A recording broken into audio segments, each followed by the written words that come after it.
আগে যেমন ডায়মন্ড খুঁজে পাওয়াটা খুব রেয়ার একটা ব্যাপার ছিল, এখন একটা কুমারী মেয়ে খুঁজে পাওয়াটা রেয়ার ব্যাপার হয়ে গেছে। বিয়ে তো করেন নাই, করতে যান সামনে, আর যারা করেছেন তারা তো আমার কথা বুঝবেন যে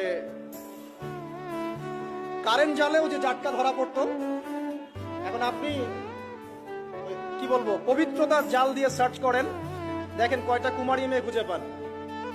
স্কুল কলেজের মেয়েরাও এখন কুমারী নাই, স্কুল কলেজের মেয়েরাও এখন কুমারী নাই, অনেকেই নাই, ইল্লা মাশাআল্লাহ।